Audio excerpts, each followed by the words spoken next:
And might I just say how much of a privilege it is to be able to meet you today. It is an absolute honor to be able to interview this amazing, huge personality that has contributed so much to Jain literature and Jainism all around.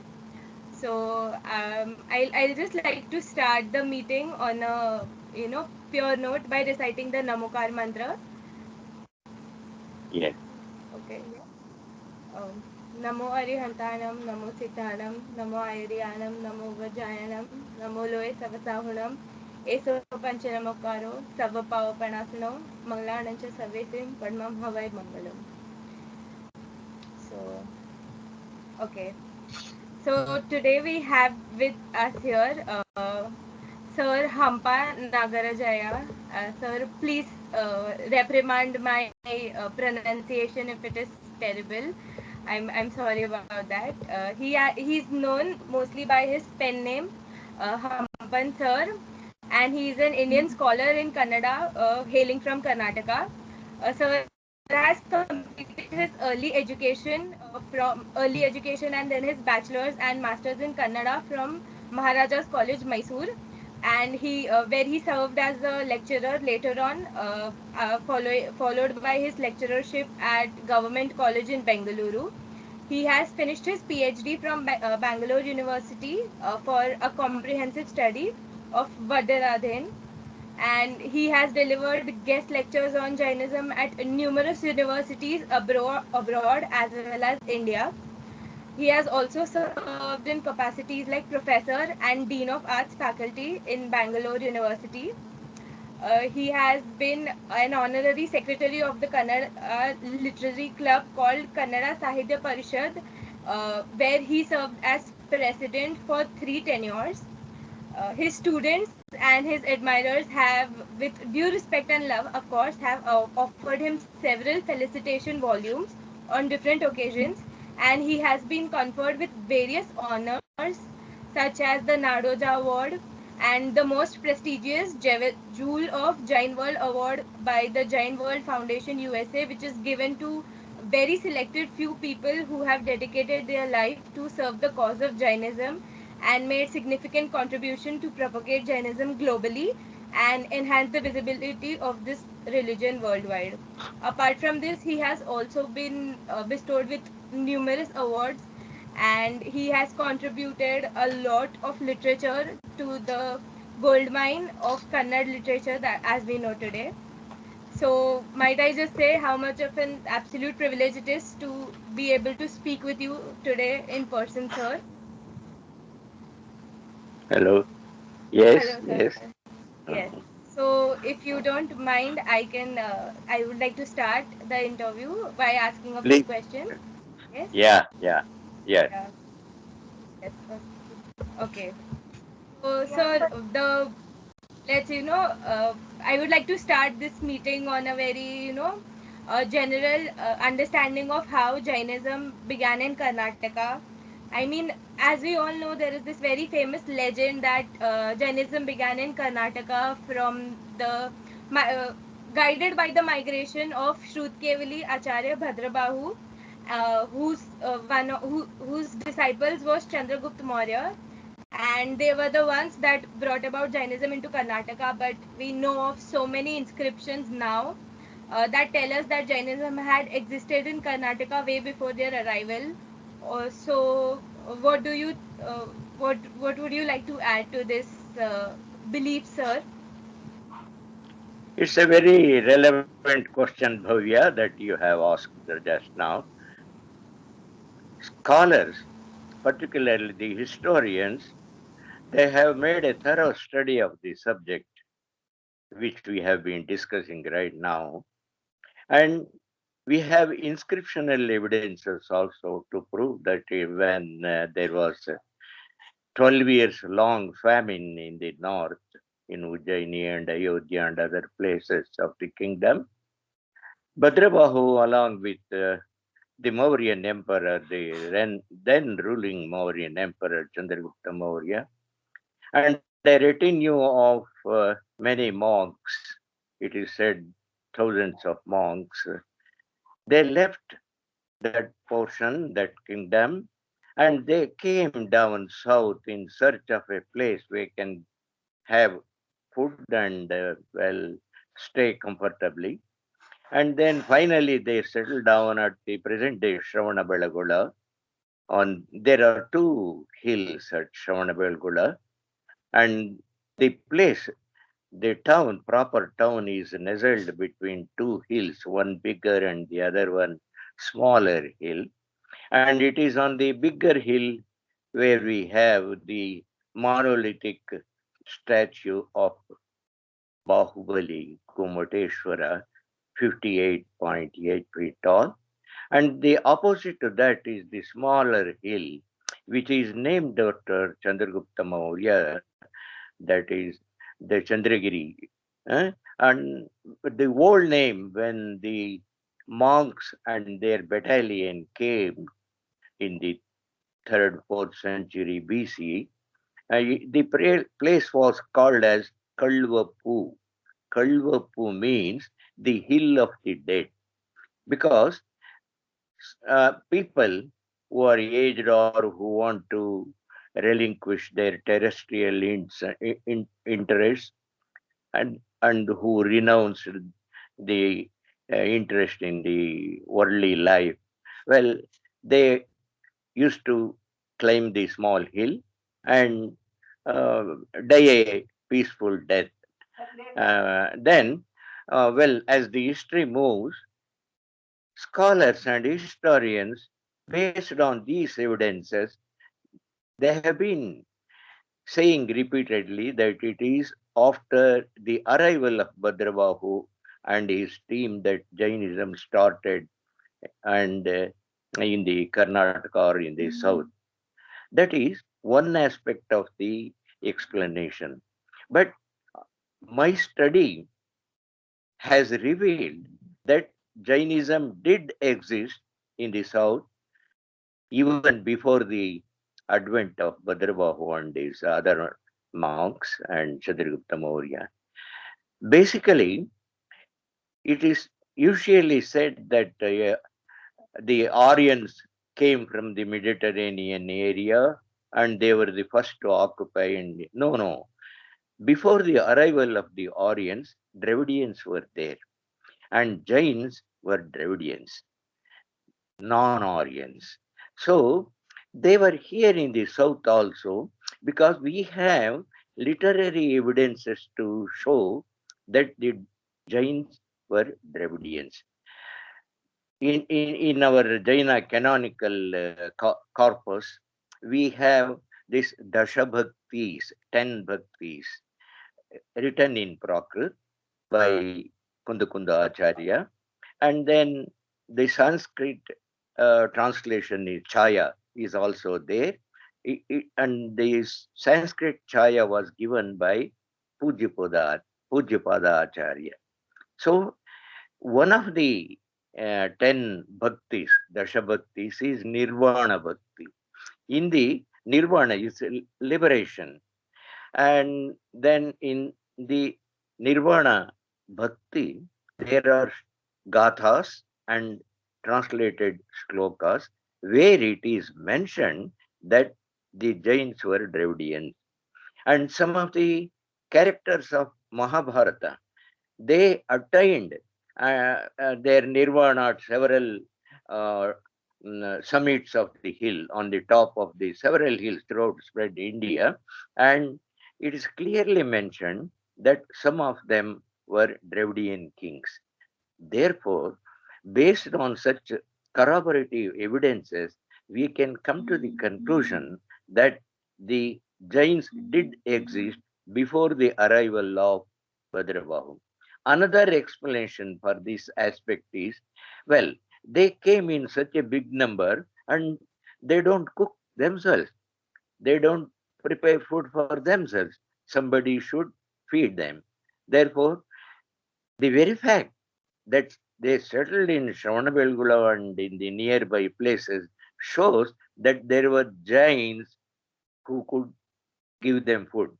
Chaturvida Dana, Ahara Dana, who could give good food for them, vegetarian food for them. So, based on such circumstantial and corroborative evidences, we can say, and we can say very authoritatively, that Jainism existed before the arrival of Bhadrabahu and Chandragupta Maurya. In Karnataka. Sir. Also, when I was reading about this, I came up across this notion that certain Western scholars believe that the migration of Bhadrabahu is what led to the start of the differences between Digambars and Shwetambar sects of Jainism. So, what is your take on that? This schism that the Jainism from the primary stock branched off, um, most importantly into two branches of the Shwetambar and Digambar. It was a later development. There are various reasons for branching off into Shwetambara, Digambara, and simultaneously there was the third group or third sect also. Apart from Shwetambara and Digambara, it was Yapaniya. So the Yapaniyas, the Digambaras, the Shwetambaras, it after second century AD it started. But till then there was only one Jainism. Uh, Okay, any uh, question? Yeah, no, actually, I was about to ask this question later on in the series, but now that you have brought up the point about Yapaniyas, would you like to elaborate something more on the different sects of Jainism that were present? I mean, now that we know there were Digambars and there were certainly Shwetambars also and Yapaniyas also, but what about the presence of Shwetpats or or any other sects whose existence was not recorded by the inscriptions or something like that? Yes, we have inscriptional evidences to show that there were different sects. The Kurchakas were there, Aharishtas were there, Shwetapatas, that is the Shwetambaras, and Digambaras, Nagnya, naked, they were there. And during the reign of the Adi Kadambas, who ruled the present Banavasi, that the coastal region of Karnataka, stretching from the Kerala, Karnataka up to the Tamil Nadu, that coastal area. Well, Jains were ruling all those major and minor areas from 4th century BC onwards.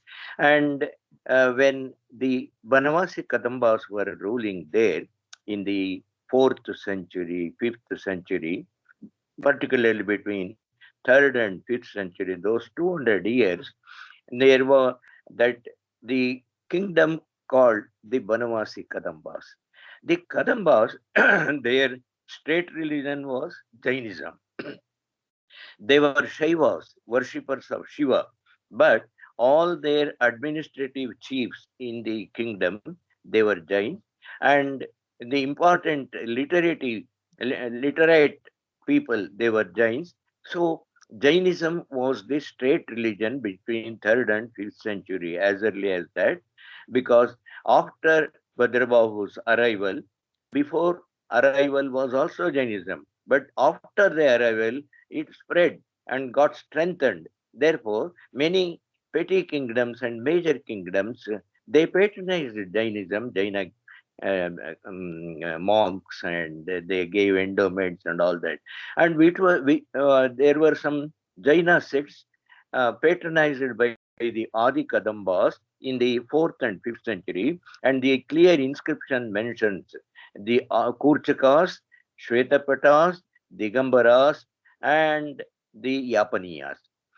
Before that, I should also bring to your notice, it is very important that though the Kadambas were Shaivas, they patronized Jainism because in their royal charter they have expressed that Jainism is a religion which is so great that if the kings and other people, if they follow Jainism, well, they will flourish in their life.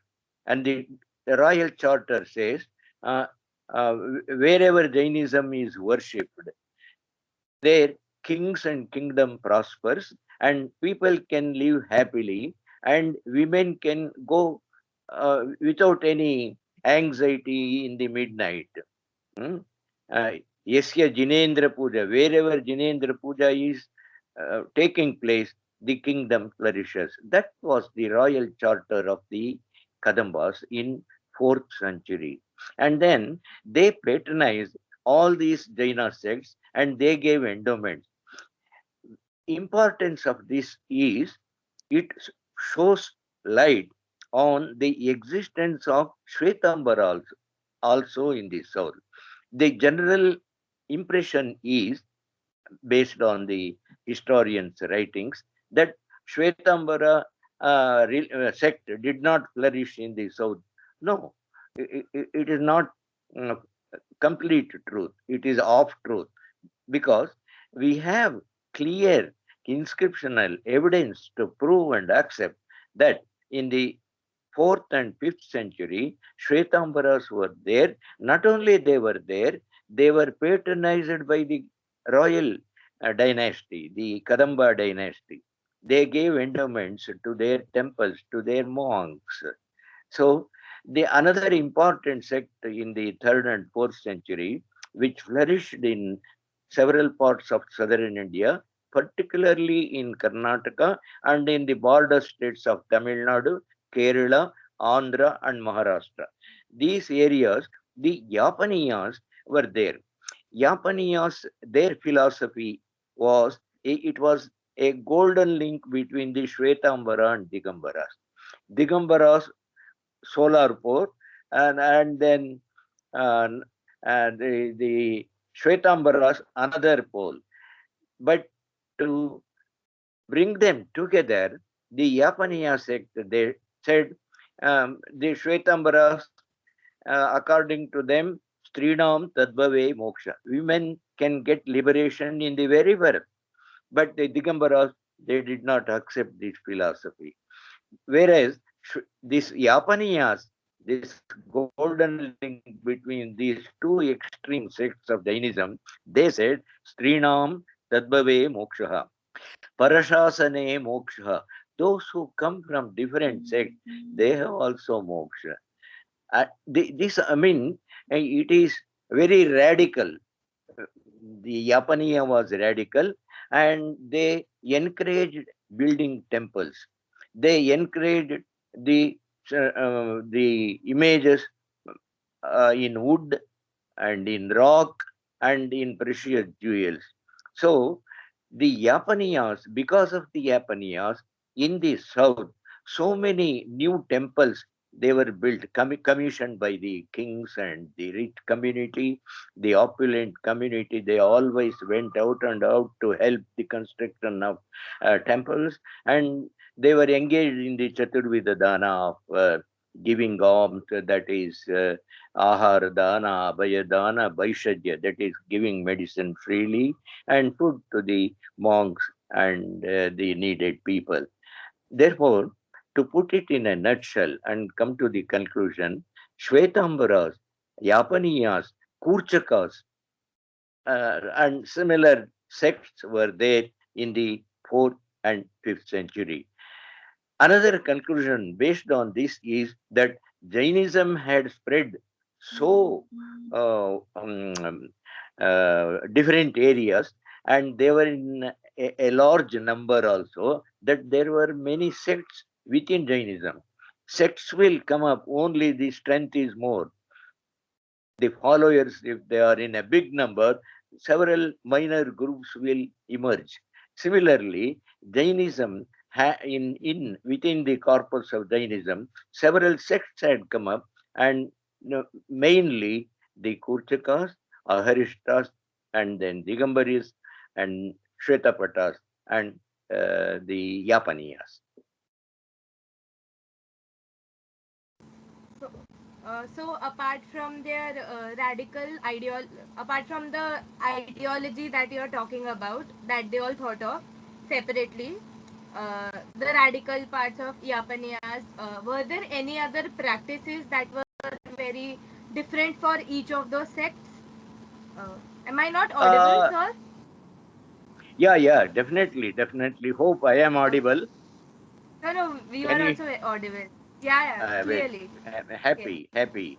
Bhavya, you have asked one more question about, well, Japanese were really very important, but it started from 3rd century AD, and by 12th century, it ceased to exist because uh, Yapania sect, neither the Digambaras nor the Shvetambaras liked it.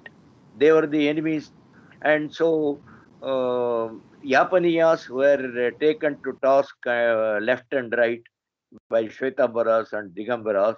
Therefore, finally, I should also uh, give a picture of the Yapaniya monks, how they were taking food. Well, they were naked. They were Digambaras by appearance. And they used to take food like Digambaras, that is, Panidala Boi, taking food in their bare hands. And then they used to move naked, but to cover, they used to use one cloth, the Japanese. But they're very radical in their thinking and in their philosophy. They accommodated not only women, people who are eager to enter into the fold of Jainism, they welcomed them.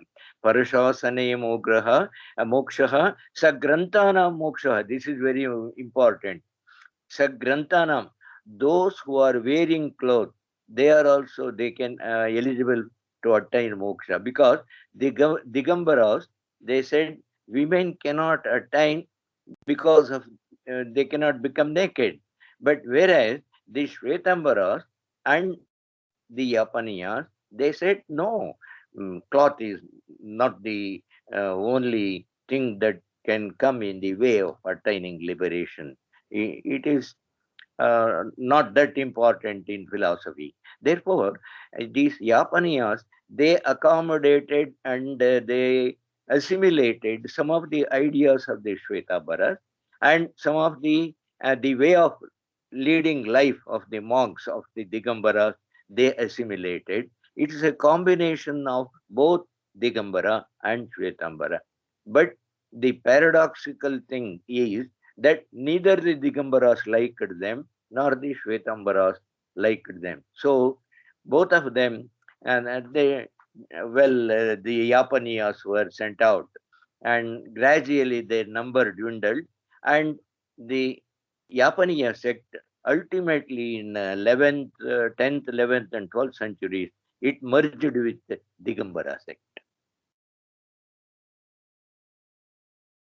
So, were there any? I mean, we know there were so many great monks from this region, from Karnataka, that evolved. As we know that it is a popular saying that all great Tirthankars came from the north, but all the great acharyas came from the south. So, considering you're saying Yapaniyas merged into Digambars, were there any particular famous monks that were previously Yapaniyas who later on adapted, the Digambara tradition?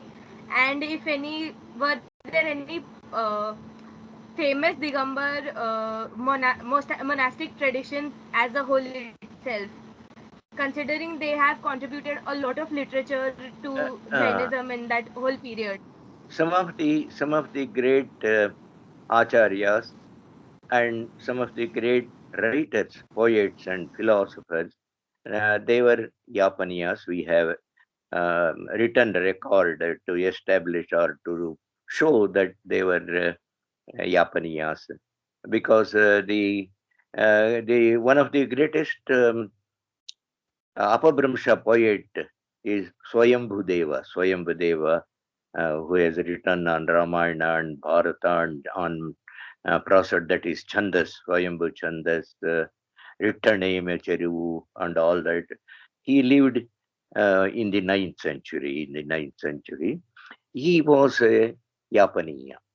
Uh, Apuli Sangha, the Apabramsha of the Yapaniya is a Sanskrit word, and Apabramsha, abridged another variant form is Apuli Sangha, that is Japuli Sangha, that is Yapaniya Sangha.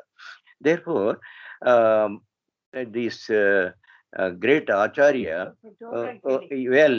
that I was speaking about Swayambhudeva. Swayambhudeva, he was from Karnataka. He was a Kannadiga. His we have the details of his life and his wives. He had two wives, and their names, everything. Their mother tongue was Kannada, but he wrote in Apabramsha language. He was living, yeah, on the border of Maharashtra and Karnataka area, where the Yadavas or the Devagiri Yadavas or the Sevuna dynasty, they were ruling, and he was patronized by the Sevuna kings. So we have many, very many examples of the Yapaniya Acharyas, and some of the works are attributed to them. Well, it is a debatable point. We Let us not go into debatable points. We have very great acharyas who followed Yapaniya religion, and some of them on the border of Karnataka and Maharashtra. They produced very valuable literature and philosophy. Right Okay. now, well, my memory is not that sharp as it was from 50 years ago, but vaguely I remember so many acharyas and writers. They were Yapaniyas, and some of the great books also were written by the Yapaniyas. Uh, so not just Yapaniya sects, we have so many monks from Digambars and I mean from Karnataka as Yeah, a whole, right? Digambara, well, Yeah. Bhavya, now I remember your question. The Tirthankaras were all the 24 born in the north, but great acharyas have come from the south. That was your point, right? Yeah, Yes, Bhavya? yes, sir. Yeah. Yeah, So yes, you yes. know, yeah. Well, So uh, hmm, I will come to that point. The thing is that Sanskrit and Prakrit were the two important languages apart from the vernacular languages. See, Kannada and Tamil and Telugu, they were the three very important languages in the south, and later Malayalam and other languages are also there. They are all Dravidian languages. And then the early writers who contributed to the growth, development, and importance, prominence of the local languages of the people, they were Jains. Kannada, from beginning, well, up to 12th century, only Jaina writers were there who produced great epics on the lives of Tirthankaras and on the lives of Trishishti Shalaka Purushas, on Chakravartis and Baladevas, Vasudevas, and all Tirthankaras.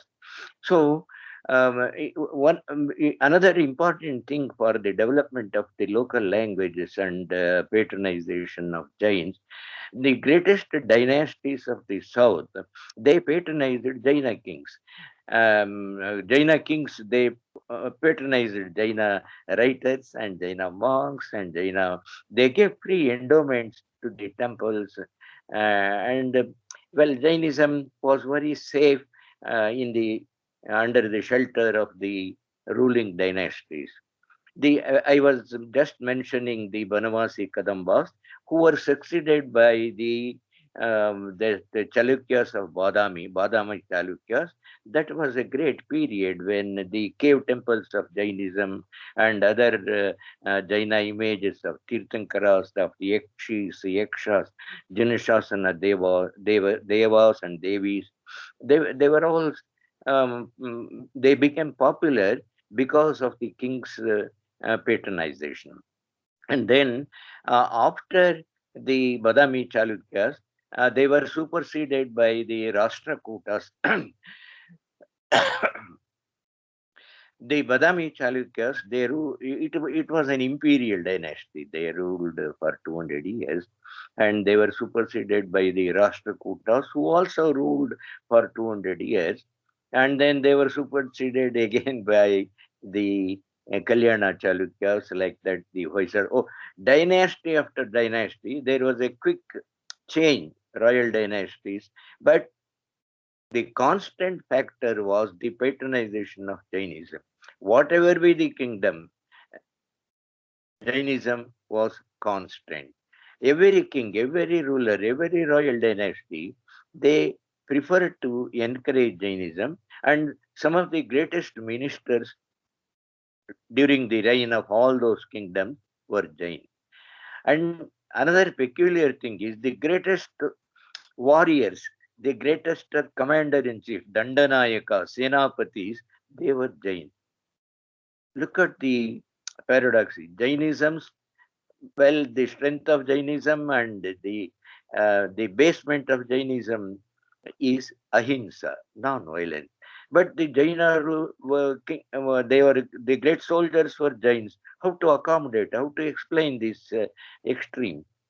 Well, Jainism has made provision for the family members, those who are engaged in different in business, and whatever they select the profession, they should be loyal to that profession which they have selected. If they become join the army, you should fight for the nation, you should fight for the protection of the freedom of that kingdom and safeguard the king and kingdom and people. Therefore, the great warrior Chamundaraya, for that matter, who commissioned that great 58.8 feet tall monolithic Bahubali image, he was one of the greatest warriors and ministers. And the inscriptions, number of inscriptions speaking about the details of Chamundaraya, the wars in which he participated, the kings or the soldiers or the enemies whom he killed, all those details are there. But towards the end of his life, well, he renounced that, the interest of the worldly life, and he became a poet. And then he wrote one of the very important works translating Janasenacharya's Mahapurana into Kannada. So we find these extremes. They in the house they follow Jainism. Well, in their profession, to whichever profession they enter, they will be loyal with a sense of devotion and dedication. They work and earn the goodwill of the people and the king. See, Anekanta and Sadvada and Ahimsa, I should explain. See, Jainism in practice, it is like Hinduism. In practice, Hindus and Jains, well, for an outsider, he may not find much difference in the rituals and all that. But in philosophy, Jainism is completely different. Jainism is not a Apaurushaya religion. See, the Vedanta and the Hinduism or Shaivism or Vaishnavism, according to them, it is Brahma who created, it is Vishnu who protects, it is Rudra who can destroy. So Brahma created means it is a Apaurusha, it is not human beings who created the world. But Jainism does not accept this. It is a Paurushaya religion. Tirthankara, one can achieve and become the reach the greatest height by following the principles of Three Ratnas, three jewels, Samyak Darshana, Jnana, Charitrani, Moksha Marga. They have prescribed a particular way of leading life to reach the highest goal. Therefore, and the Jains, they don't take up these four Vedas. Four Vedas. They have Jains have their own Vedas. They have that Prathamani Yoga, Charanani Yoga, Karnani Yoga, Dravyan. We have our own philosophy, we have our own texts, and we have our own gods and goddesses.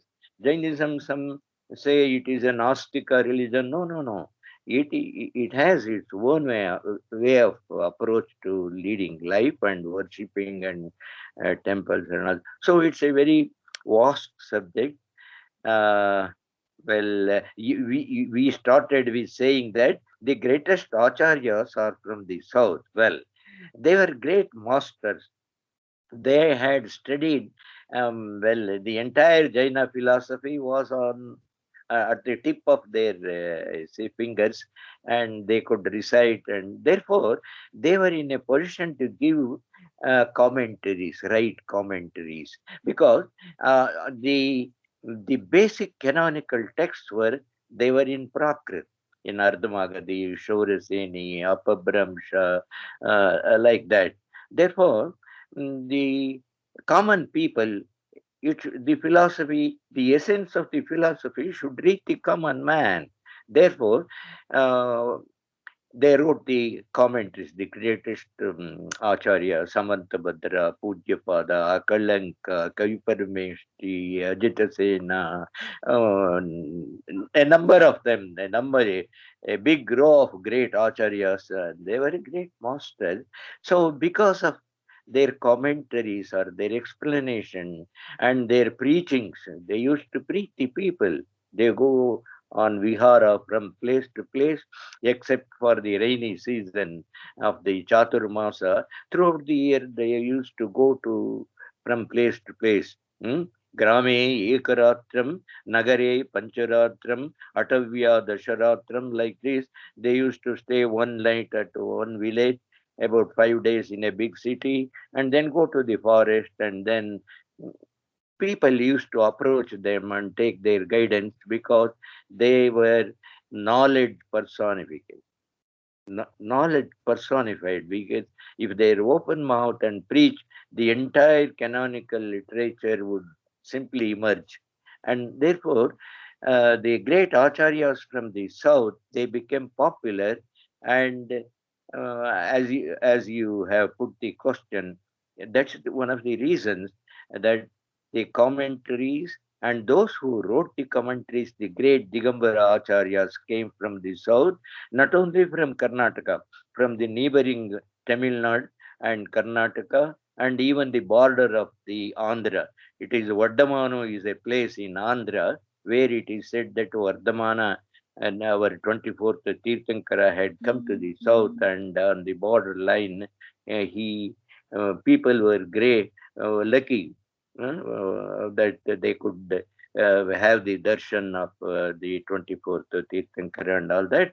And one most important thing is, the earliest writers in Tamil and Kannada, also to an extent in Telugu, they were the Jains. The great poets in Kannada, Pampa, Ranna, Panna, Janna, Nagachandran, it is said that there were about more than 400 writers before 12th century in Kannada language who wrote nearly 500 Jaina works. That is, they laid the strong foundation for the prospering state of the Kannada literature. It is also with exaggeration said that Kannada literature, early Kannada literature minus Jains equals zero. To that extent, the contribution of Jains is there. And then in Tamil also, the first work, epic in Tamil, is Shilapadigaram. Shilapadigaram, Shilapadigaram, that is the story of the anklet. It was written by Ilango Adigal, a Jaina writer, and Manimegalai. Valayapati, Jivaka Chintamani, Kundalakeshi. These were the Tamil great works that were written by uh, writers. In Telugu, also one of the earlier poets is Jinavallabha, Jinavallabha, who wrote inscription in three languages, in Telugu and in Sanskrit, and also in Kannada, in three languages. And he wrote it. He was the younger brother of Pampa. Pampa is the greatest poet of Kannada language, and first poet, the earliest master of Kannada language, and his brother Jinavallabha was the earliest writer of the neighboring state language, Telugu language. This is a remarkable, extraordinary thing that two brothers have become the earliest great writers of two languages. One is Telugu, that is Jinavallabha, and then he constructed the temples, and Rishabhagiri is there in Andhra, in Karimnagar district. There is a famous hill where the inscription and the beautiful, the biggest Chakreshwari image is found on the top of that hill where the inscription of Jinavallabha is found. So this is the state of the language and literature and philosophy. The great writers of the South, they were all Jains. So you ended up answering actually three of my questions in the same question. Uh, but now that on you talked about how philosophy and all of these literary works were also given by Jain writers, right? So there was there were so many. So is there something we can do to increase the access of all these great literature works to young budding enthusiasts like all of us who are more keen to know about Jainism from the perspective of these particular monks, such as there are so many famous works. There is a philosophical work about Gomatsar, and then all the gems that you talked about, Pampa, Puna, Rana, and all Yes. the other works describing the life of the Yeah, Tirthankars yeah, and yeah. all the Shalak Purushas and Mahapuran, Ajit Puran, all of those. So, is there a way for, if is there something that should be done to, make this library extensively available to people out there? Bhavya, this is a very important, relevant question that when people are eager to know about Jainism, not only Jains, even others. I had the I had the pleasure and opportunity of delivering lectures in 28, not less than 28 countries, and in some of the top universities in the world, where the great scholars there, they were so eager to know about Jainism, about Jaina literature, about Jaina philosophical works, because Jaina philosophical works, it is not confined only to Jainism. It opens the door to the world philosophy, to the treasury of knowledge world, you see. The global attention is there now to Jainism, and people are eager to know the details, and they want some access, easy access to the basic text, because most of the basic texts are in Prakrit and in Sanskrit. Of course, most of them are published thanks to great scholars who edited them, Hiralal Jain, Upadhyay, and many great scholars with their devotion.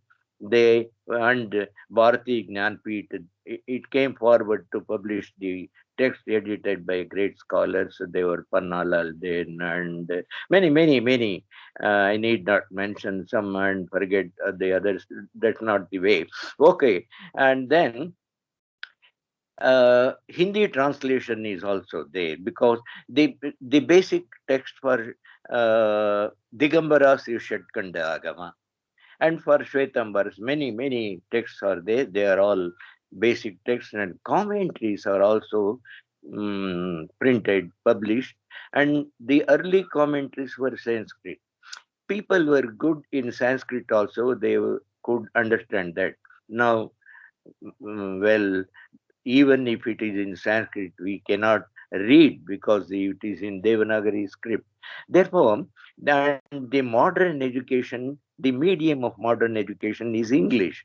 Therefore, uh, attempts are made to translate the basic text to English.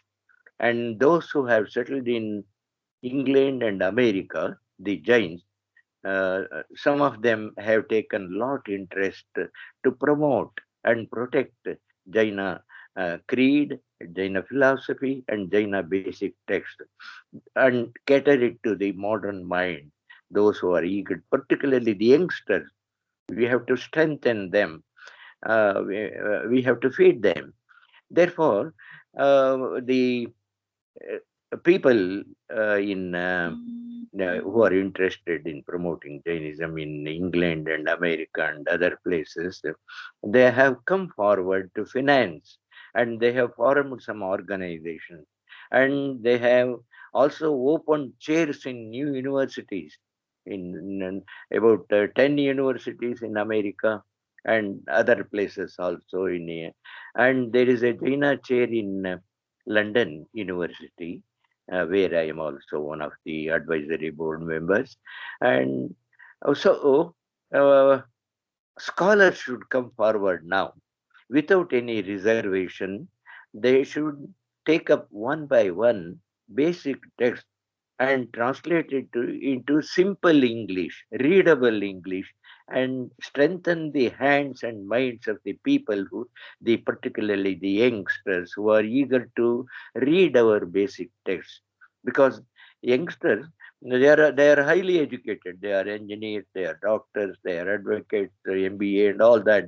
So, if we provide them with good text, they will be able to understand and then inspire their friends also to study our text, because we need not confine it to our only four walls. No, no. We should open the doors and windows and make this light uh, envelop the globe. Therefore, people should even speaking about myself, please pardon me. This is a terrible period that we are passing through since last 1 year, 3 months. People throughout the world, they are suffering hell, and this corona has disturbed us. Well, we are crippled. The life is crippled. In that way, it is a curse people consider. But there is another face of it. We can make it as a boon. It is not a shapa, it is a vara. We can make it. How? We should also devote the same time to do a constructive work, a creative work. Therefore, what in my personal capacity did, now I am completing 85 years. Well, my study of 65 years or even more, I have written about 100 books in Kannada, no, about 30 books in English. But with my English, whether it is poor or good, whatever it is, it's an Indian English. Mm. So I had written about 30 books. My friends, foreign scholars told me that I should write about the Kannada Jaina literature. They have come to know that the Jaina literature in Kannada is it's so great. It is so great. Its depth and dimension is enormous. Therefore, they said I should take up doing something for this. So, since last 1 year and 2 months, what I did is that I have once again studying the Jaina basic text, as you mentioned, Pampa, Ranna, Adi Purana, Mahapurana, other Tirthankaras Puranas, that is Ajita Purana, Shanti Purana, and other Tirthankaras, like their biographical sketches, basic. They are Champu, poems, great poems, kavyas. So uh, I wrote criticism and introduction. and what's the importance of that particular text, how it is relevant to the modern world, why should we approach the text. So with this dimension and frame, I have written, I think it's about 1000 pages, introducing the very cream, very essence and basic text of Kannada literature into English. I think I am revising what I have written so far. It will take another 2 3 months. It will be published. So like that, the other scholars also should come forward and do. I think there many are there. Scholars are there, and they have been doing their work. We should encourage them. We should patronize them. We should give cooperation. And those who can write in Hindi, in Gujarati, in Marathi, like that, in all Indian languages, the basic text in Prakrit and Sanskrit should be translated to vernacular languages. Our early scholars, they have showed us the royal way. Their highway is there. They have prepared the infrastructure. We should take up that and do our best and give it to the youngsters. I think that would be excellent. It will take us to greater heights, and it will go a long way. Yes, definitely. I mean, I personally am looking forward to reading this now that you have said that it's there and it's like the cream of literature as we know it. Another question, I'd like to go a bit back when we were discussing about Jain philosophy, and you said that there were great warriors that have also come up with the notion that what you should be loyal to your profession, right? I'd like to, ask one question pertaining to that about warrior queens in particular, such as Chinnabaya Devi from Gerusopa, and Queen Abaka, who were, very important figures and who Yes, contributed a lot, to the available archaeological evidences also that we have today. So, this is something that we can say that this allowed for Deshachar and Shravakachar to, exist simultaneously. Which is, I think, again, which has something to pertain to what you said that whatever you do, you should do it with complete devotion. So, if you would elaborate something on that. yeah. You refer to the names of Abbaka and all those people. Uh, that's that's very important because see, the contribution of women to the growth of Jainism is invaluable, enormous.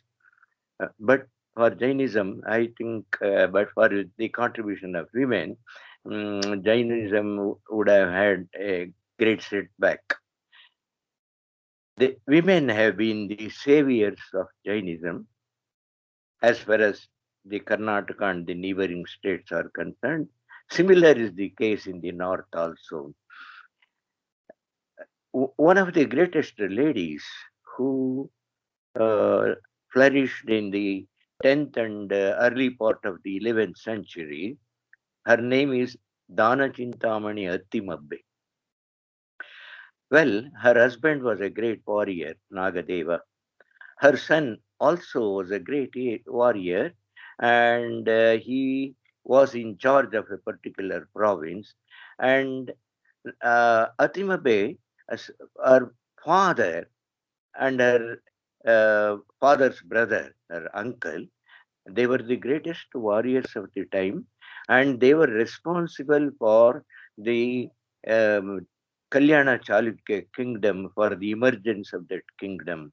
So the Jains they were friends, philosophers, and guides of the kings and kingdoms. And during the 10th century, this Danatintamani Attimabbe, when she was born in a rich family, in a martial family, all her brothers were soldiers and warriors and the senapatis. And her husband, when he was killed in the army, she did not relinquish the family life.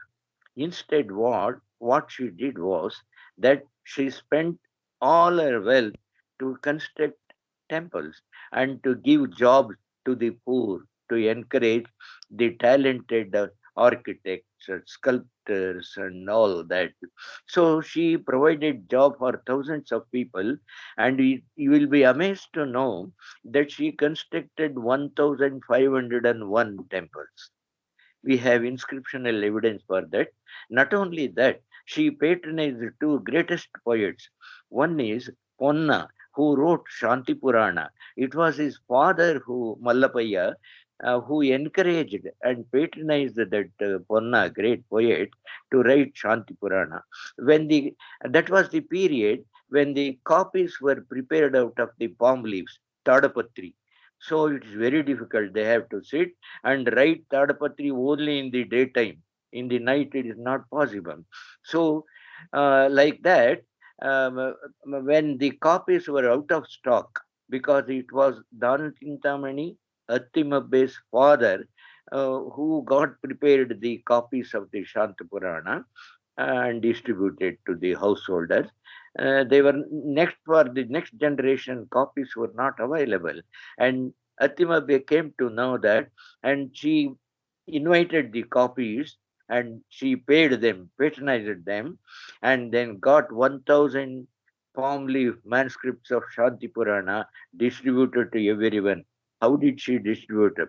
One copy of Shanti Purana, one image of Tirthankara, and one, mandap, pavilion like mandapa to keep the image, and then the bell to ring.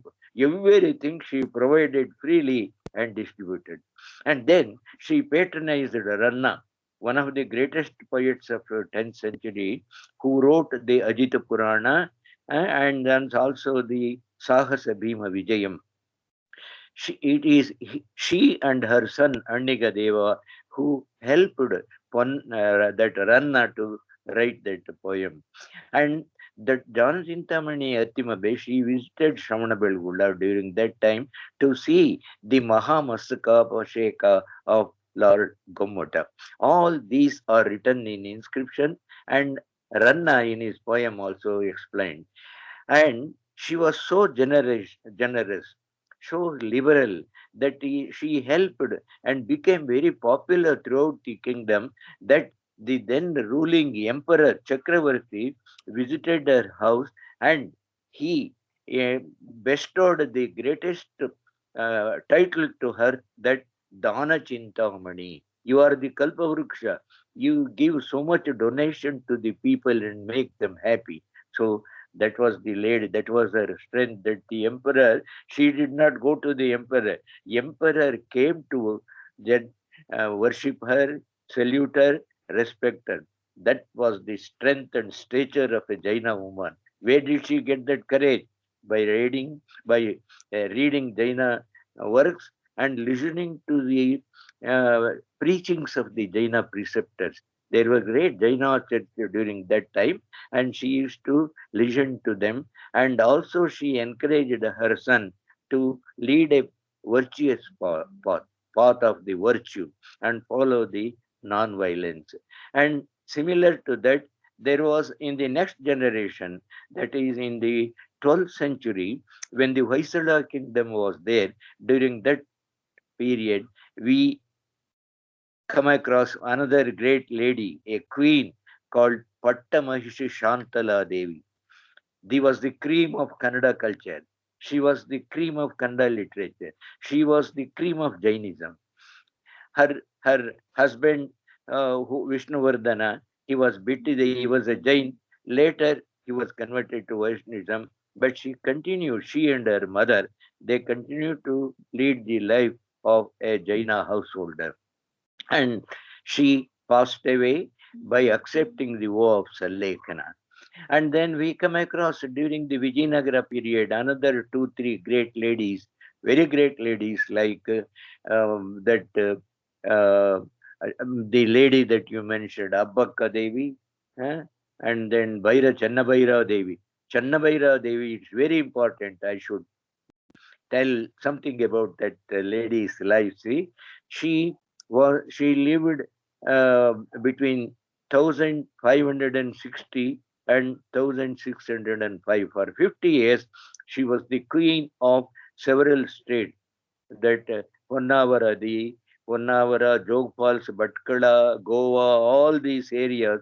She was the chief queen, and well, she was exporting the lady, Jaina lady in the history of India, the first export in that field. She was the queen of a particular area, but she exported the black pepper to European countries, particularly in the Europe.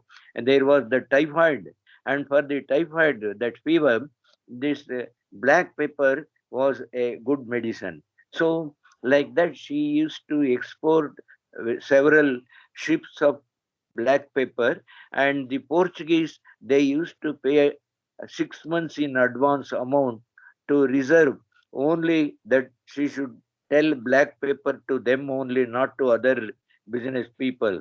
So because the pepper that was grown in her area was of higher quality, higher, very important. Therefore, the export business, she did so much that queen, the Portuguese, they gave her a title called Queen of Black Pepper.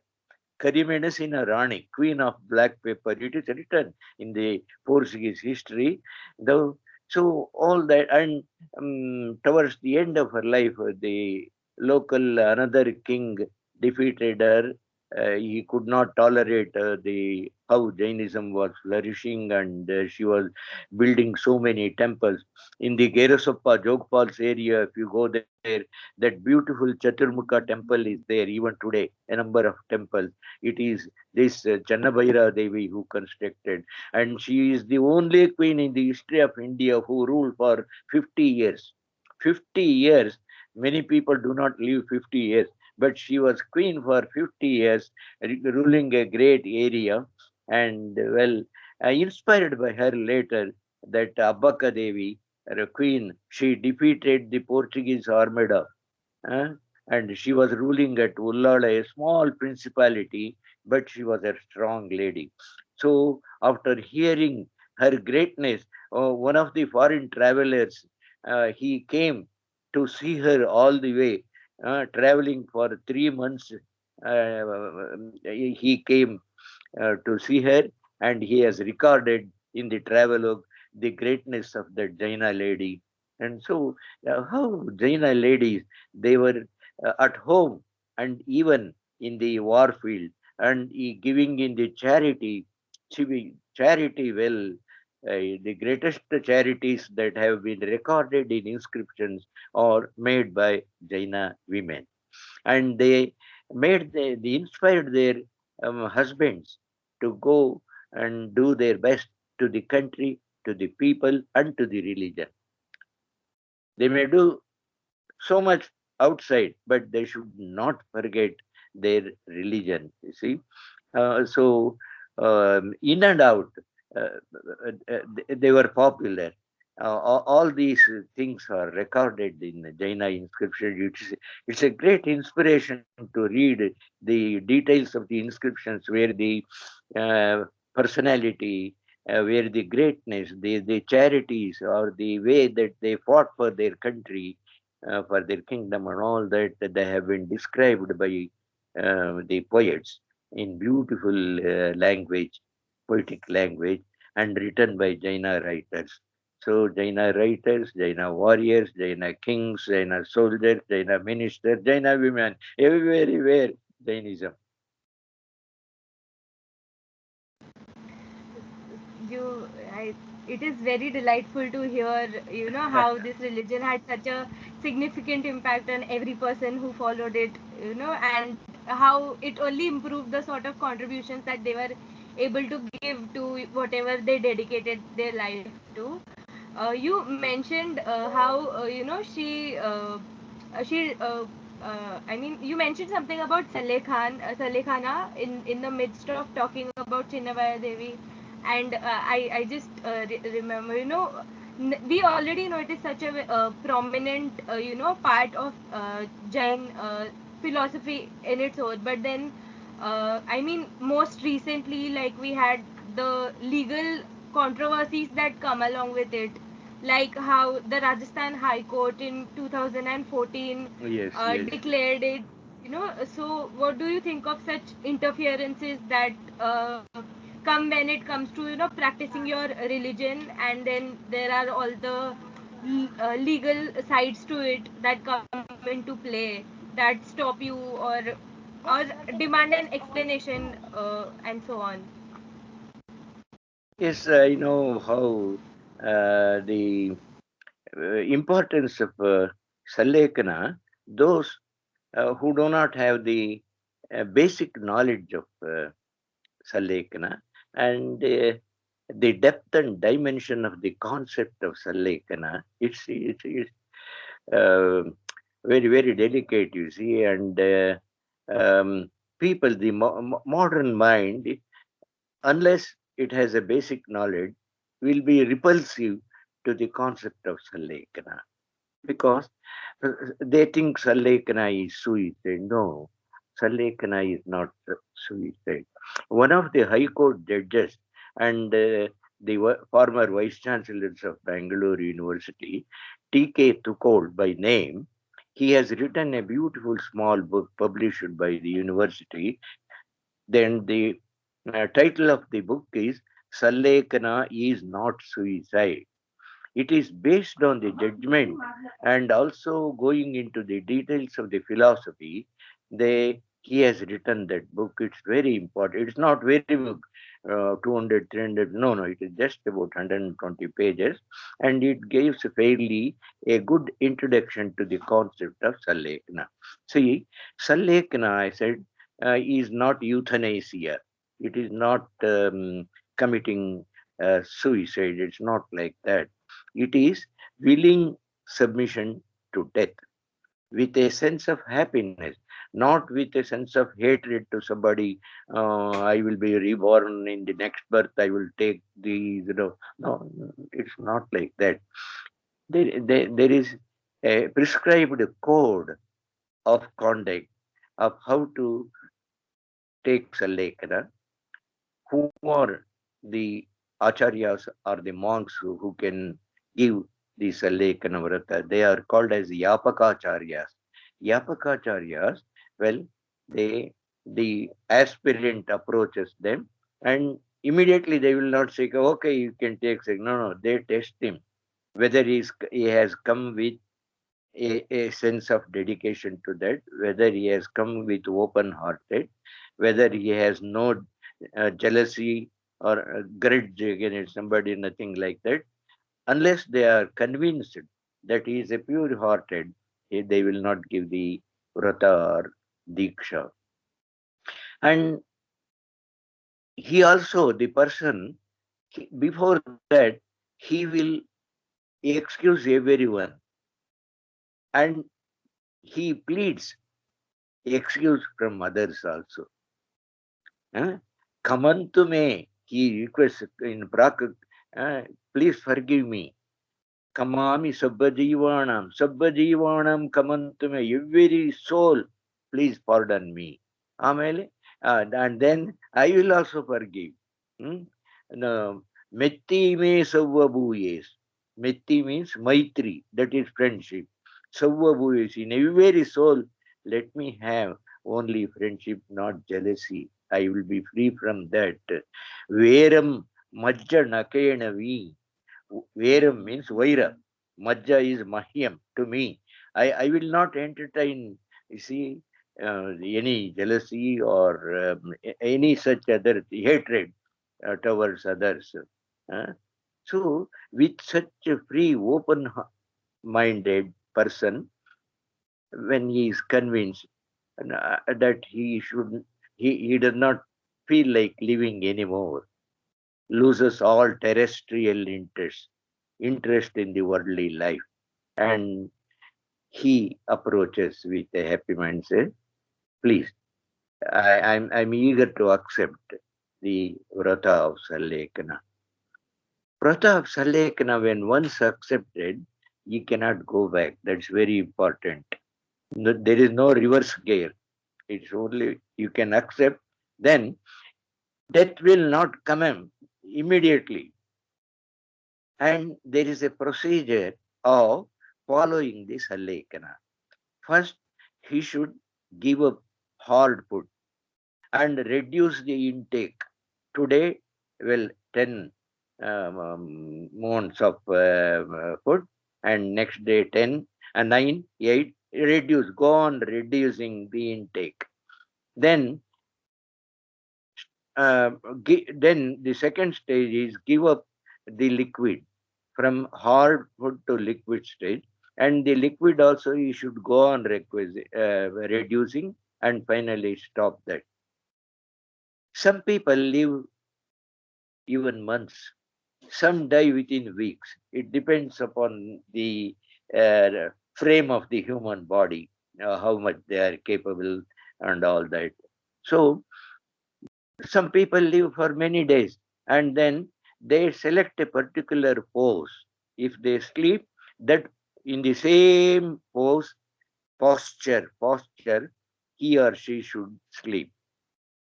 And then the monks, they go on preaching the life of the previous great Acharya who took the Salekana and what was his life, how, like that.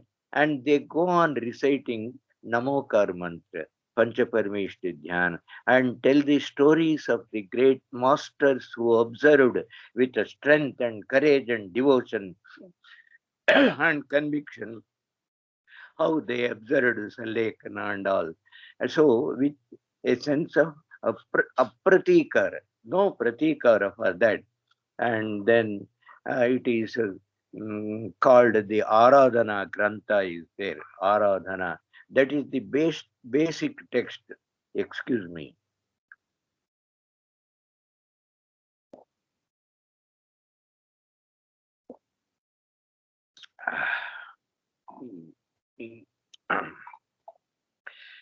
So, Aradhana, that Aradhana text is called as Bhagavati Aradhana. Bhagavati Aradhana, Aradhana, Burhada Aradhana, Mula Aradhana, everything is the same text by Shivakoti. Shivakoti Muni, he has written it in Prakrit Gathas. It is a big text of 2300 Gathas it contains that gives the description of the varieties of death. There are 17 varieties of that. So this is Maranami Mamsa, a treatise on death. There is no similar book in any language in the world. This is a unique book dealing with, you see, about death. Jainism has contemplated like anything. The art of living. This is the art of death. Regarding that, Jaina masters have analyzed this, the anatomy. They have analyzed the human structure and then the importance of this basic principle of taking the vrata of Sallekana, Marana Samahi. This Santara Sallekana, Santara Payunna is there in Prakrit. So, like that, 17 types of deaths.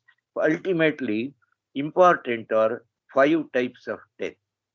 That is, the death is Bala Marana, Bala Marana, Bala Pandita Marana, Pandita Marana, Pandita Marana. It is the highest.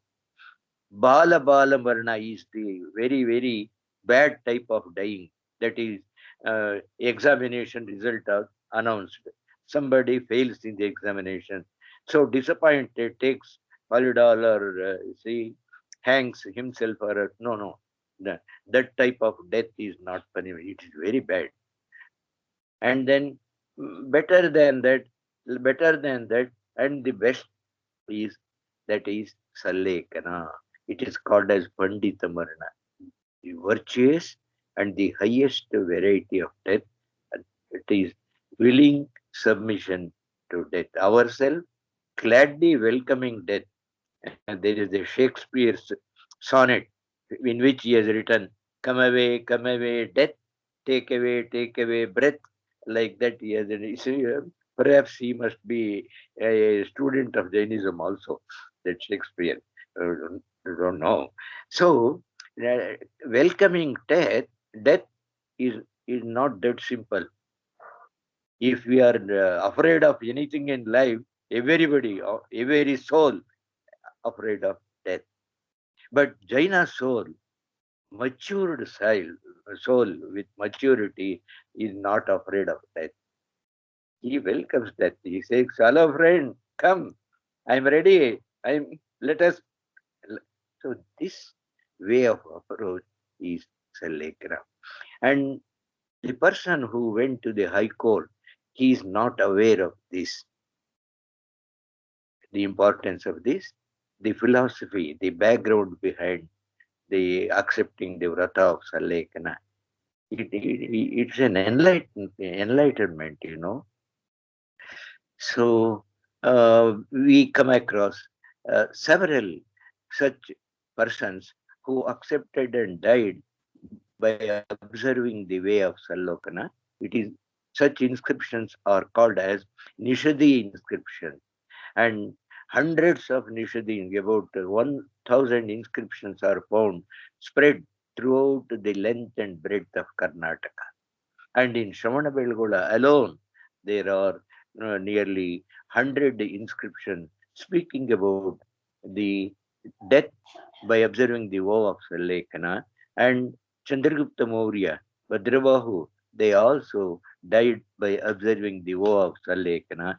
And in the Bhadrabahu cave, on the top of the small hill, eh, the feet of Bhadrabahu, who accepted and died by observing the vow of Sallekana.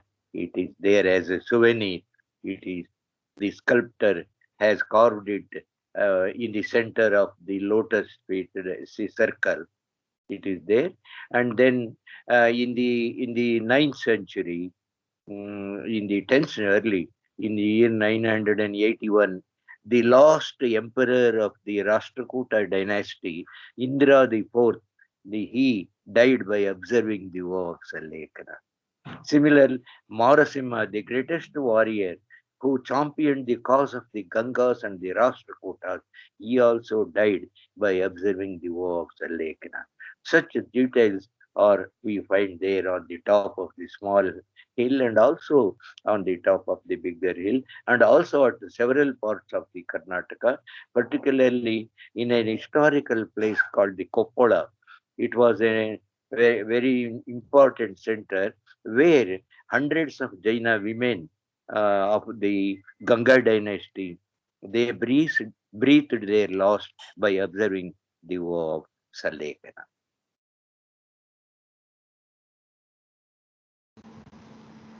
So, sir, on actually, on that note, since you are discussing all of these people from such particular dynasties and all these influential people that were so influenced by this religion to, take up even Salekhana. So, what do you think is the reason that despite the royal patronage and all the golden period of Karnataka and all the literary developments and everything, there was such a steady decline of Jainism in Karnataka over this period. I mean, there is such a beautiful, rich past that you have talked about till now, so many aspects that we didn't even know, this information that is basically unavailable anywhere else, and so many gems and all of that. But despite having such a rich history, such a rich past, why has there been such a steady decline, of Jainism in Karnataka over the centuries? And now, I mean, now it's not virtually so much in the picture anymore if we consider on the countrywide scale. So, Uh, Look, dear Bhavya, see, when once a particular thing reaches the climax, the next is anticlimax. Jainism reached its climax It had its heydays, golden days. And of course, it is the rule of the nature. Chakrara Panktiriva Gachati Bhagya Panktihi. The wheel of fortune, it rotates. And that the Jaina acharyas have explained it in a difficult way. The time, the scale of time, it is measured in a different way. That is, the good days, that is Sushama, Sushama, Sushama, Dushama, Dushama, Dushama, degeneration. We are in the period of degeneration.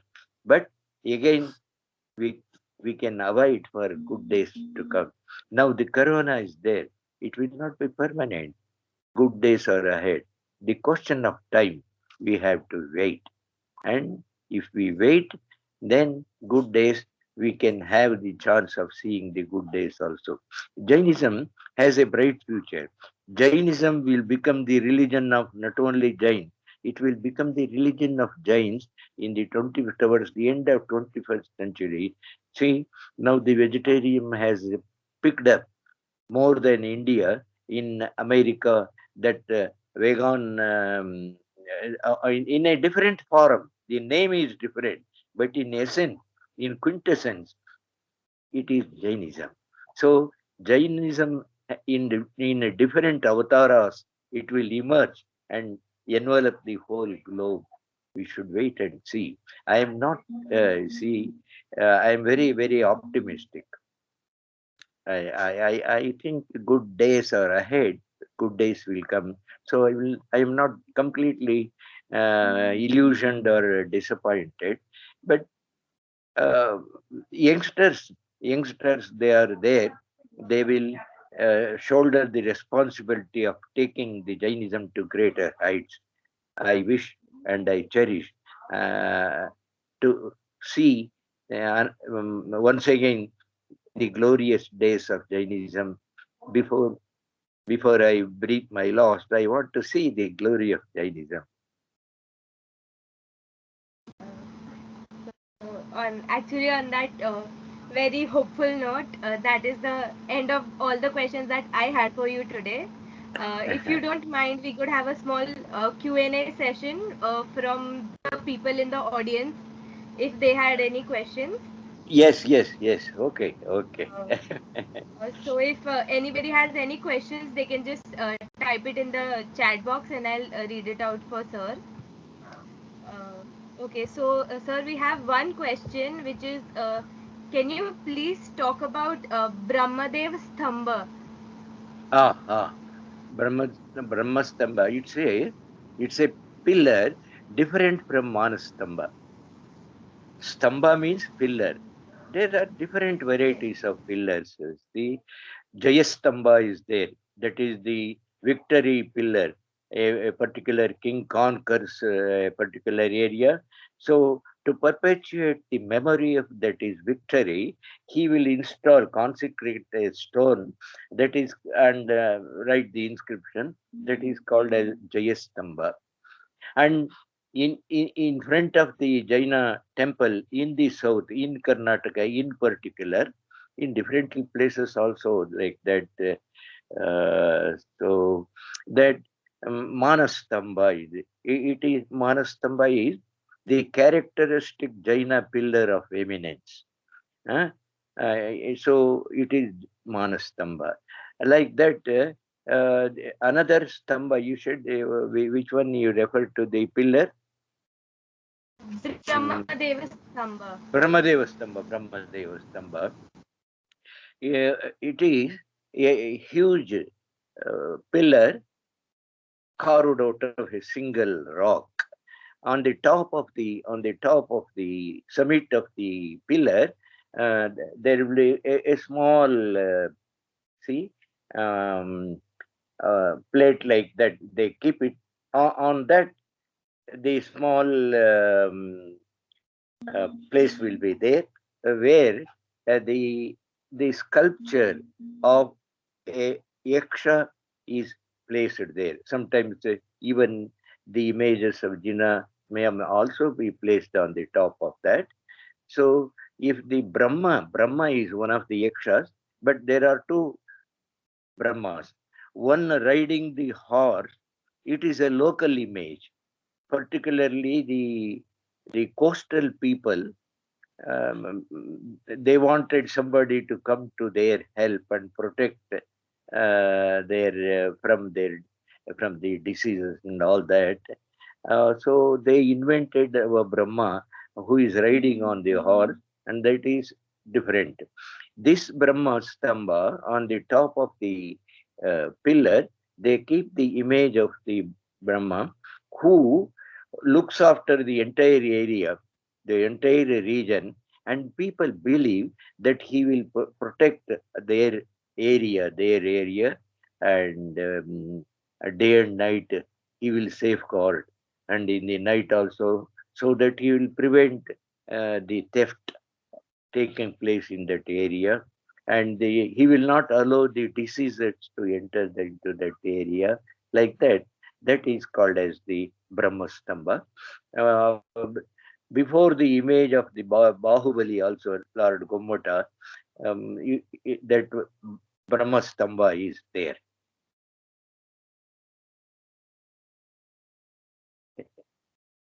Yes. Yes, yes, yes. Okay, there is another question. Do we find any ancient Salekhana inscriptions in North India? I suppose this comes from when you were talking about the inscriptions on the hills in Chandragiri. So, do we find any such similar inscriptions in North India? Yes, yes, from Rajasthan and other places. Not many, but very important inscriptions speaking about the Sallekana of a particular person and the particular period. It is there. I think it is Madhusudan Amilar Dakiji from Rajasthan, M.A. Dake, a great scholar who passed away 2 years ago. He has written an article about that. And my friend, Professor Shettar, who passed away just 4 months back, he has written two very important books. One is about inviting death, and in another book is pursuing death. So, those who are interested to know more details about the Salekana and the importance and the philosophy and other details, they can read these two important. I recommend these two books, Inviting Death and Pursuing Death. How different parts of the world, scholars, they have discussed the varieties of death, the ways of death, reasons for the death, and all that uh, are discussed in these two books.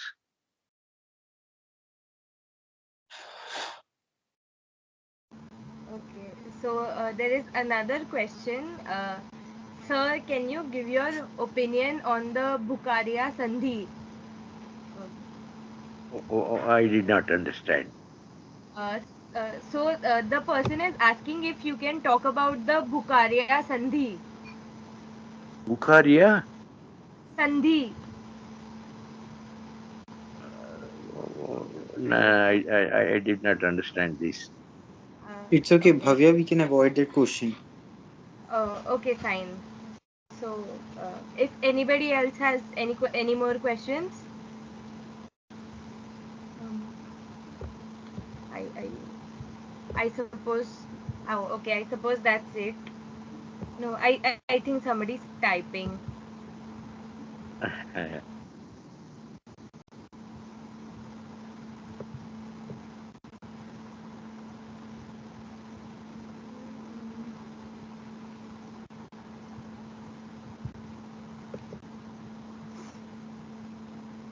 Sir, hello. Yes, yes, yeah. Sir, can you also talk about the Dhavala manuscripts? Manuscripts. You are speaking about manuscripts. Hello. Yes, sir. Which manuscript, sir? Dhavala. Dhavala manuscript. Acha, acha, acha, acha. Yeah, yeah. Uh, Dhavala, Jayadhavala, Mahadhavala are the names of manuscripts. They are commentaries in Sanskrit on the original text of Prakrits. Prakrit Gathas are there, and they are the basic uh, principles explained in Prakrit Gathas, written by the disciples of Acharya.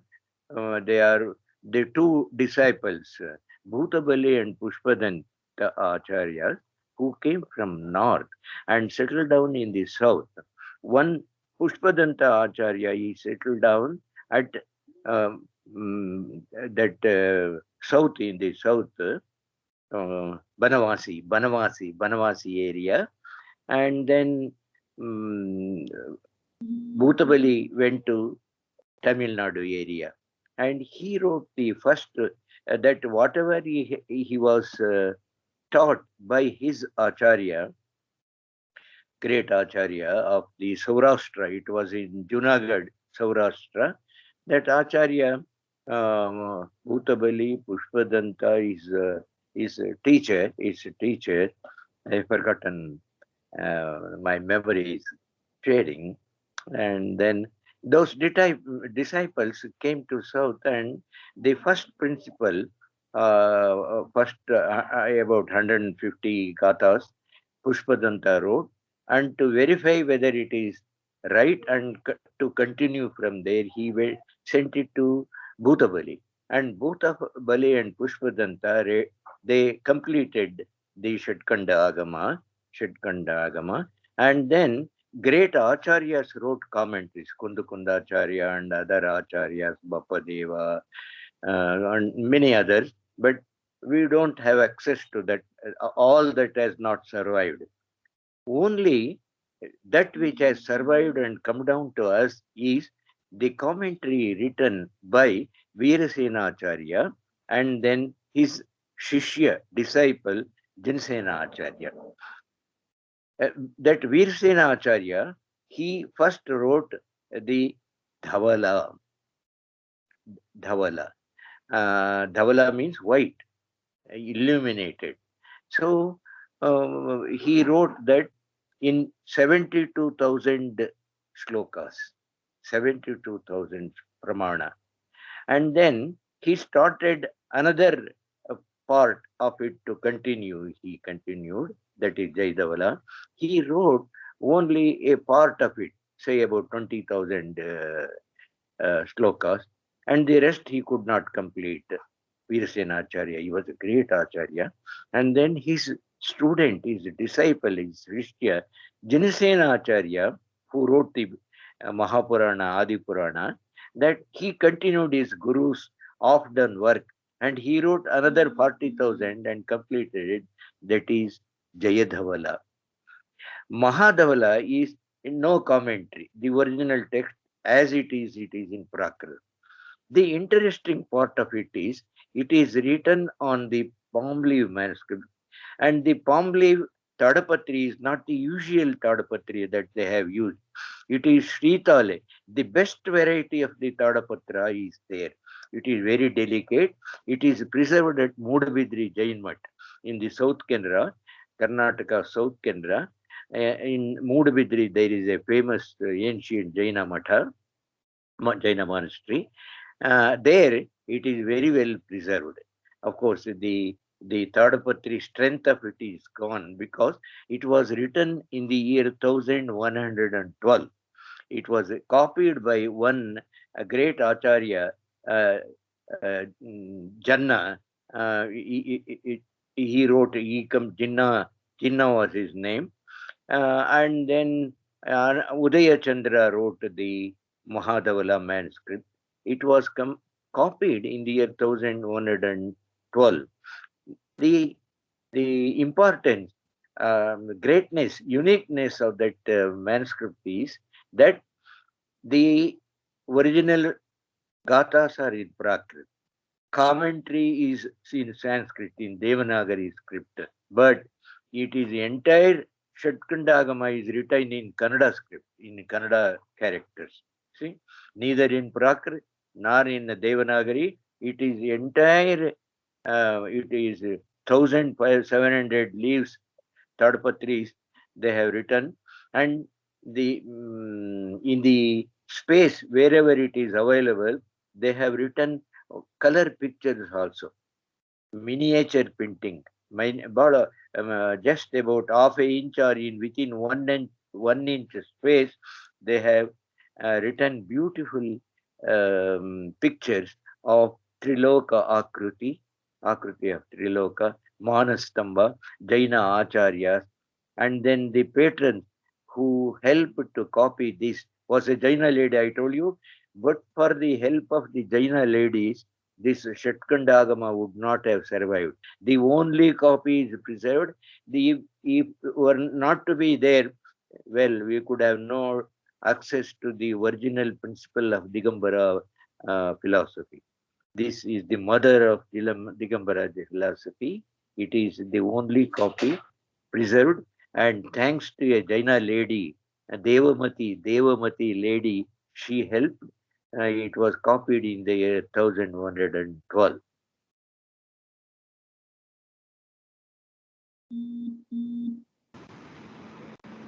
So now we get to know more and more contributions of all the ladies that followed it.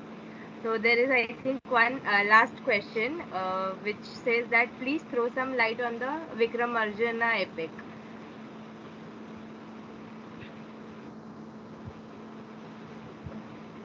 Hello. Yes. Okay, so the last question from the chat says, please throw some light on the Vikramarjuna epic. Yeah.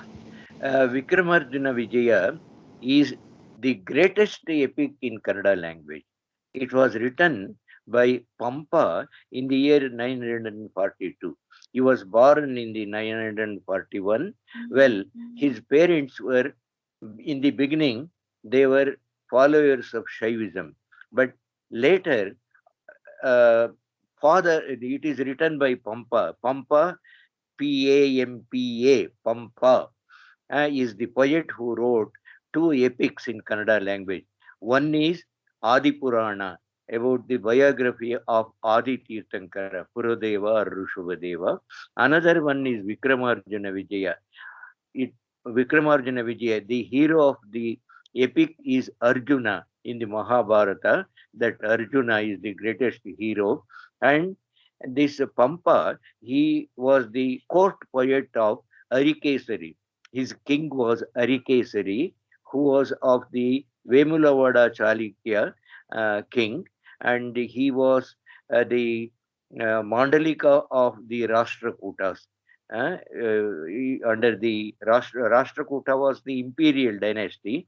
When Krishna the Third, he was ruling there between 930 and 965. He was the emperor, and under him, the Vemulavada Chalukya was a principality in the present day Andhra Telugu country. There, Arikesari was the king. His court poet was Arjuna, this Pampa. So king requested him to write an epic, and this Pampa, he compared his patron Arikesari with Arjuna and identified Arjuna is not different from Arikesari. Arikesari is not different from Arjuna. Arjuna and Arikesari are the same. Like that, he has written Vikrama Arjuna Vijaya. Arjuna is Pandavas. Vikrama Arjuna, powerful Arjuna is Arikesari. So, with that, he has written 1,600 verses plus prose. It is a Champu Kavya. It is in old Kannada style. I will recite the first verse. ಶ್ರೀಯೇ ನರಾತಿ ಸಾಧನ ಪಯೋನಿಧಿಯೋಳ್ ಪಡೆದು ಧರಿತ್ರಿಯಂ ಜೀಯನೆ ಬೇಡಿಕೊಳ್ಳದೆ ವಿರೋಧಿ ನರೇಂದ್ರನ್ ಒತ್ತಿಕೊಂಡುಂ ಆತ್ಮೀಯ ಸುಪುಷ್ಪ ಪಟ್ಟಮನೊಡಂಬಡೆ ತಾಳ್ದಿಯುಂ ಇಂತುದಾತ್ತ ನಾರಾಯಣನ್ ಹೀಗೆ ಯಮಗೆ ಸೌಖ್ಯ ನಿರಂತರ ಸೌಖ್ಯ ಕೋಟಿಯಂ. This is the first verse where he has praised Vishnu, he has praised Arjuna, he has praised his king and patron Arikesari. So Pampa has written in 14 chapters the entire essence of Mahabharata. Vyasa's Bharata, for the first time in India, in the vernacular languages of the people and the place, it is in Kannada. It is written by Pampa. it is called as Vikramarjuna Vijaya, the victory of the powerful King Arjuna.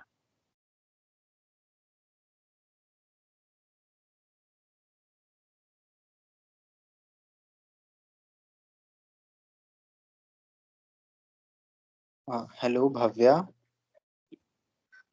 Hello, yes? Sir, I think Bhavya is facing some technical issues.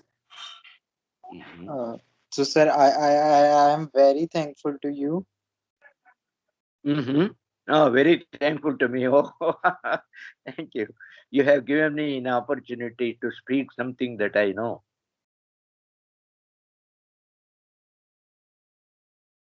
Sir, I'm very thankful to you. You have considered our invitation to come and speak on this topic. We all of us are very grateful. In fact, Nikita, would you like to say something?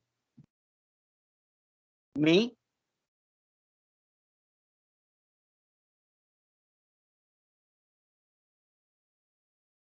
Where is Babia? Oh, she's here, sir. Uh, you want me to say something? Sure, No. sir. A message for all of us. Message.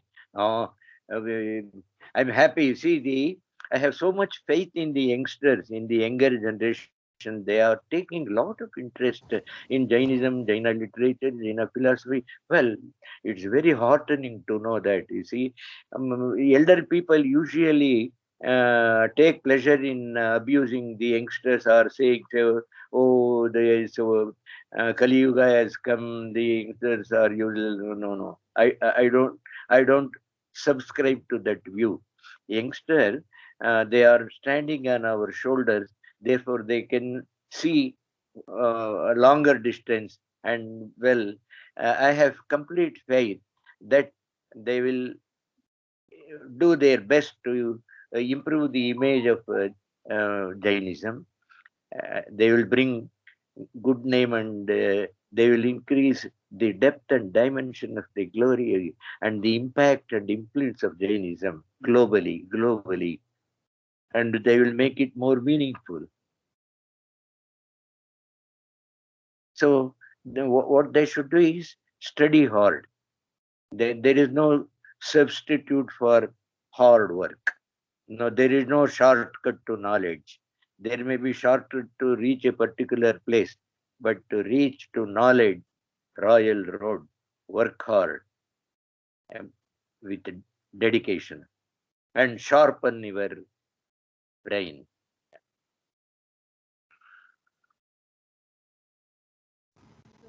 So, thank you for that wonderful advice that you have given us. I'm sure all of us would, will definitely try as hard as we can to adhere to what you have said. And thank you for this wonderful session that I'm sure all of us are extremely glad for, because this has given us an insight into so many things that we had very little to no knowledge about. I'm it was it I would like to thank you on behalf of the entire team for taking out the time for us and for guiding us in this direction of where we're trying to move into, to discover more and more things about our religions that has been that has so much to learn from. So yeah, thank you so much, sir. Thank you. Okay. Okay. नमः श्रीवर्धमानाय निर्धूतकलिलात्मने सालोकानां त्रिलोकानां यद्विद्यादर्पणायते तिलोय सब्बजीवाणं हियं धम्मोपदेशिणं वड्डमाणं महावीरं वन्दित्ता सब्बवेयुणम्.